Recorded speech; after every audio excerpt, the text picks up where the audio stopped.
Amalia Domingo Soler, capítulo 3, Un enemigo menos, primera parte. Hay muchísimas personas que le dan gran importancia a los sueños y se han escrito varios libros tratando de dicho asunto. Yo, por mi parte, antes de estudiar el espiritismo, no me fijaba en las imágenes que veía cuando mis ojos se cerraban y mi cuerpo se entregaba al descanso. Al despertarme, no le concedía el más leve recuerdo a los cuadros de otra vida, incomprensible entonces para mí. Mas una noche, siendo yo muy joven, casi una niña, me desperté sobresaltada, llamé a mi madre con voz angustiosa, me refugié en sus brazos y lloré amargamente. Mi madre, como era natural, se alarmó y trató de enterarse que había soñado, diciéndome: «Pero criatura, no hagas caso de las pesadillas, que los sueños son». «Es verdad», le dije temblando, «pero este sueño es muy extraño, porque continúa. Estoy viendo despierta lo que he visto dormida. ¡Qué horror, Dios mío, qué horror!». «¿Pero qué es ello?». «No lo sé, nada y mucho. Veo una calle muy ancha y muy larga. Por un lado todo es muralla, por el otro hay casuchas de pobre apariencia. A gran distancia uno de otro hay unos faroles de 3 cristales que forman un triángulo con una candileja dentro, alimentada por aceite que da una luz más triste que las tinieblas. Yo iba sola por esa calle, como si me hubiese perdido, sintiendo una angustia inexplicable. De pronto, una mano tan dura como si fuese de hierro me cogió por el brazo y me detuvo. Volví la cabeza para ver quién me detenía y me encontré delante de una mesilla de zapatero que contenía varias herramientas. Sentado en una banqueta había un hombre de edad mediana, tan enjuto de carnes que parecía un esqueleto. Su cabello enmarañado coronaba su frente y daba sombra a unos ojos tan grandes y tan abiertos que yo no he visto otros que se le asemejen. Sin saber por qué, la figura de aquel hombre me fue tan repulsiva que quise huir precipitadamente, pero mis pies no se movieron. Di a mis miembros todo el empuje de mi voluntad, mas ¡ay!, me quedé inmóvil y aquel hombre, mirándome fijamente, me atraía hacia él. Mi cuerpo se iba inclinando con lentitud, hasta que su aliento abrasador se confundió con el mío. Sus ojos lanzaban llamaradas de odio. No hablaba, pero yo leía en sus ojos todas las maldiciones que tiene la Iglesia romana en su terrible excomunión. ¡Qué angustia, Dios mío! Mientras más quería separarme, más cerca me encontraba de él y más miedo me infundían sus mudas imprecaciones.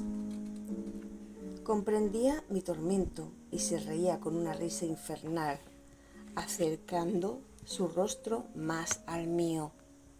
Yo quería cerrar los ojos, imposible, sintiendo en ellos un dolor tan agudo que me parecía que se iban a salir de las órbitas. ¿Cuánto tiempo sufrí aquel martirio? No lo sé. Me he despertado y aún veo la calle con sus farolas de luz agonizante y la mesilla y aquel hombre sentado junto a ella que me maldice con su mirada. Mi madre hizo cuanto pudo por distraerme y al fin me serené, me tranquilicé, pero de vez en cuando, al acostarme, volvía a ver el mismo cuadro y sufría horriblemente. Pasaron años y nunca el recuerdo de aquella visión se borró de mi mente. Una noche de verano, estando con mi madre en la Plaza del Duque, que era en aquella época el mejor paseo de Sevilla, vi junto a mí a una mujer anciana vestida de negro. Parecía una momia, de tan delgado que era su cuerpo. Me tocó en el hombro con su mano huesuda. Me volví y tuve que ahogar un grito de espanto de tanto daño que me hizo la mirada de aquella mujer, y más aún, que al mirarla dije entre mí: yo he visto esta cara antes. ¿Dónde? ¿Cuándo? No lo sé, pero este semblante me recuerda algo confuso, algo muy desagradable, perdido en la noche de los tiempos. La mujer, al ver que yo la miraba tan fijamente, se acercó más a mí, diciendo a media voz, la cual fue aumentando hasta gritar: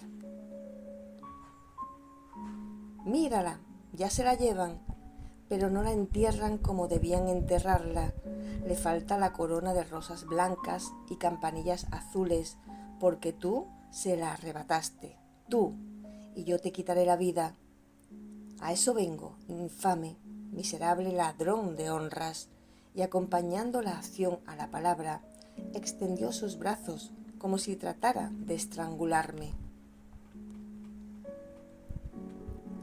Sus gritos y sus ademanes llamaron vivamente la atención de la gente, y varios caballeros se interpusieron entre la mujer y yo, diciéndome que no me asustara, que aquella infeliz estaba loca y se escapaba de su casa continuamente. Pero el susto ya lo había yo recibido y tuve que retirarme del paseo acompañada de mi madre y de mi familia, muy amiga nuestra, porque aquella mujer, firme en su persecución, nos seguía de lejos, no encontrándose un agente de la autoridad que la sujetara. Llegué a mi casa más muerta que viva y mi madre me dijo: «Pero mujer, no seas así. Si esa infeliz está loca, nada tiene de extraño lo ocurrido». «Para ti no lo tendrá, para mí sí», le contesté tristemente. «La cara de esa desventurada la he visto en alguna parte, y al verla me hizo sufrir horriblemente». «Muchacha, tú sí que estás demente», replicaba mi madre. «Tú no sales más que conmigo, y yo no recuerdo ninguna escena violenta. Desengáñate, que estás soñando despierta». «Es verdad, tienes razón. Conservo en mi mente las reminiscencias de un sueño. El hombre aquel que tanto me impresionó y esta mujer tienen un perfecto parecido, y ahora mismo, como si fueran figuras de linterna mágica, aparecen ante mí tan pronto aquel hombre que me maldecía sin hablar, como la pobre loca que me acusaba de un crimen imaginario. Es inexplicable lo que siento. No encuentro razón a esta semejanza prodigiosa entre dos seres que uno no existe y otro es real, pero los dos, ¿cuánto daño me han hecho?». Transcurrieron los años, murió mi madre, me encontré sola en este mundo, y a pesar de tener tanto en qué pensar, muchas veces, al conciliar el sueño, veía el cuadro de mi pesadilla inolvidable y después la loca con los brazos extendidos sobre mi cabeza. Al comenzar más tarde mis estudios espiritistas, no me quedó la menor duda de que había visto en mis sueños a uno de mis mayores enemigos y que éste seguramente inspiró a la pobre loca el afán de perseguirme. Había sentido demasiado para que aquel horrible ensueño no tuviese su historia. Aquel recuerdo constante tenía indudablemente su razón de ser, pero confieso ingenuamente que nunca me encontraba con valor suficiente para preguntarle a aquel espíritu por qué me odiaba. Como por el efecto se adivina la importancia de la causa, comprendía que aquella figura simbolizaba uno de los más grandes desaciertos de mi vida y me encontraba muy débil para ponerme frente a frente ante mi pasado. Por algunas comunicaciones más o menos alusivas a mis pasadas y borrascosas existencias, por dos sueños que tuve en los cuales vi a mi espíritu reconociéndome a pesar de usar muy distinto traje y de pertenecer a otro sexo, no quedando satisfecha de haberme visto, sino muy al contrario, me inspiraba a mí misma profunda repulsión por mi modo de ser y obrar. Por todos estos datos y por la intuición que tengo cada día más clara de mi ayer, comprendo perfectamente que si no he cometido esos crímenes espantosos que la justicia humana castiga, levantando el patíbulo para el delincuente, en el terreno de la vida íntima debo haber pecado mucho, llevando la intranquilidad y el desconsuelo a diversos hogares, mirando a mi familia con la más profunda indiferencia y el mayor desvío, ya que esta vez he carecido de ella, pues si bien mi madre me amó por sí sola, cuanto pudieran haberme querido mi padre, mis abuelos y mis hermanos cuando ella se fue, todo acabó para mí. No basta la compasiva protección de las almas buenas, no es bastante el pan que se recibe dado por lástima, se necesita mucho más para vivir. Hace falta ese desvelo, ese afán, ese cuidado en los menores detalles de la vida. De esa ternura no he disfrutado más que el tiempo que mi madre estuvo en la tierra. Después, la soledad íntima ha sido mi patrimonio. Recuerdo que en un álbum puse el siguiente pensamiento: el amor es el sol del alma. Ay de las almas que se mueren de frío. La mía hace 33 años que está tiritando. Qué agonía tan larga. Agonía que me ha ido convenciendo de mi pequeñez y cómo mi espíritu se subleva contra sí mismo por haber malgastado tanto tiempo. Como a mí, el padecimiento me exaspera y me humilla. Me quitaría la esperanza de mi redención si no fuera porque continuamente escucho las comunicaciones de los espíritus. Si no fuera por ellos, me parecería completamente imposible alcanzar mi rescate y tener un día más o menos lejano esas afecciones que llenan el alma, constituyendo indudablemente su felicidad y su progreso.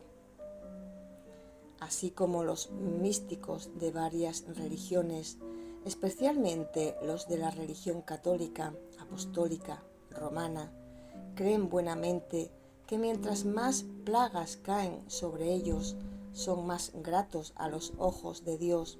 Yo, por el contrario, no creo que un cuerpo sin movimiento o unos miembros gangrenados o una piel cubierta de lepra sea objeto de complacencia para el Ser Supremo, porque Dios sería cruel si gozara con el dolor de sus hijos. Las dolencias son un castigo cuando la humanidad las sufre. Se cumple una ley justa y es una ley muy dolorosa. Se dice desde tiempo inmemorial que en cuerpo sano, mente sana, aforismo que encierra una gran verdad, porque el espíritu está tan unido a su cuerpo que cuando éste está enfermo, desciende al abismo del dolor y allí se queda envuelto en la red del sufrimiento. Los años han ido transcurriendo y mis recuerdos no me han abandonado, y cuando he visto al hombre de mi sueño y a la pobre loca que me quería matar, he dicho, dirigiéndome al ser de ultratumba: creo que un solo espíritu es que anima las dos figuras, pues una después de la otra veo ante mí. La cuenta que me presentas me espanta. No hables, déjame, vete. Tienes la eternidad para acercarte y hacerme sentir tu aliento abrasador. No me encuentro con fuerzas para escuchar tu relato. Espera, como no puedo morir, no te quedarás sin cumplir tu deseo. Y la sombra desaparecía al escuchar mis palabras. Pero hace algunos meses que, obedeciendo no sé a qué causa, pienso continuamente en todos los acontecimientos de mi actual existencia desde mis primeros años, pero no a la ligera, no confusamente, sino con los más leves detalles, recordando el lugar, la hora y el día o la noche en que este o el otro suceso se verificó. Como en mi encarnación actual han abundado mucho más las penas que las alegrías, estos recuerdos me fatigan, me angustian, me entristecen, me agobian. Y tan constante es el recuerdo de mi pasado que no he podido menos que reflexionar seriamente sobre este nuevo y pertinaz sufrimiento, mucho más que no olvido los consejos del padre Germán, que siempre me ha dicho: nunca le preguntes a tu pasado, vence las contrariedades del presente y trata de ver la alborada de tu porvenir. No te entregues a la meditación, no reconstruyas en tu mente donde pasaste tu infancia. ¿Para qué? ¿Para sufrir? El tiempo que se pierde en recordar es mejor aprovechado en formar planes de trabajo beneficioso para uno mismo y para todos. Esto me ha dicho siempre el buen guía de mis tareas literarias, y a pesar de no echar en olvido tan útiles advertencias, los recuerdos de toda mi vida presente se agolpan en mi memoria y el hombre de mi sueño se adelanta impaciente, como si no quisiera esperar más tiempo. Mi espíritu, encontrándose más fuerte para la lucha, mira con menos temor a su pasado y se decide por fin a comenzar el deslinde de los terrenos de su ayer, que hablando en sentido figurado, puede decirse que son tierras sembradas, las unas de zarzas espinosas y las otras de trigo, semilla productora que da el manjar más necesario para el sostenimiento de la vida. Las zarzas espinosas son mis vicios, la semilla productora mis buenas obras, mis virtudes, el trabajo de mi espíritu verificado. ¿Quién sabe cuántos siglos? Recorrer ambos campos le es necesario al hombre cuando tiene valor suficiente para no amedrentarse ante el cúmulo de sus desaciertos y no llorar amargamente ante la insignificante suma de sus virtudes.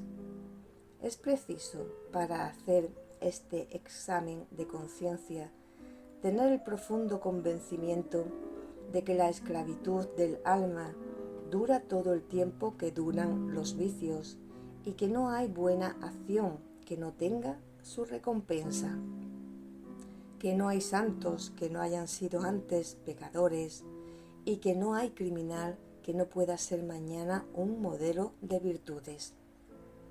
Hay que desterrar del ánimo la humillación del que se cree inferior a todos y al mismo tiempo la ciega confianza en la protección de tal o cual santo o guía espiritual que le sacará a flote en las borrascas de la vida. Es indispensable hacerse cargo de que nadie puede decir a otro: tú eres el más culpable de todos y el más bueno y justo, porque cada espíritu es un mundo y no hay explorador que en él descubra todo cuanto encierra. Solo una mirada podría penetrar en su fondo, la de Dios, y como Dios no necesita mirar para ver, las demás, por profundas e intencionadas que sean, no descubren más que la superficie. El juicio que forman un hombre de otro es a veces tan equivocado, tan absurdo, tan erróneo, que hay muchos que mueren ajusticiados, bien inocentes del crimen que se les imputa, habiendo a veces cometido otros que han quedado envueltos en el misterio más impenetrable. Mi espíritu está muy disgustado de sí mismo. Sin creerse un criminal incorregible, comprende que ha perdido un tiempo precioso. Verdad es que la consumación de los siglos no llegará nunca, que ante la eternidad de la vida, toda cifra que represente una cantidad, por unidades que ésta tenga, siempre resultará de un valor insignificante, junto a la serie de cantidades que sólo un matemático podría sumar. Dios, pero al dolor no hay que darle vueltas. Dolor es, y el espíritu que se incline al bien tiene la inmensa ventaja de no sufrir las consecuencias ineludibles del mal hecho a los demás. En medio de mi descontento, reconozco en mí el vehemente deseo de progresar. No tengo grandes medios para ello, porque me falta el talento del sabio, la virtud del justo, la salud del fuerte y la riqueza del millonario. Pero a pesar de carecer de lo más necesario para enseñar con la palabra y edificar con el ejemplo, quiero salir de la esclavitud. Quiero ser libre para ser grande, y como anhelo conquistar mi libertad, trabajo, y al trabajar me conquisto simpatías en la tierra y en el espacio, donde tengo muchos seres amigos que me inspiran y me dicen: todo trabajo es útil, tanto vale el nido de las águilas al que no llega la mirada del hombre, como el que hacen las hormigas debajo de la tierra. En esta presunción me atrevo a mirar frente a mi pasado y, evocando al espíritu que desde mi niñez me persigue, le pregunto sin el tono humilde que degrada, ni la arrogancia del que no reconoce sus yerros, sino con la serenidad del que se encuentra dispuesto a pagar sus deudas: ¿por qué me odia? ¿Por qué se complace en mi tormento? Una sacudida violenta en todo mi ser me indica que mi enemigo me envuelve con su fluido, pero la sensación dolorosa que me produce su influencia le sucede un profundo abatimiento, cesando el malestar, y tranquilamente dejo correr la pluma, que hace líneas de puntos suspensivos. Después comienza el espíritu su relación.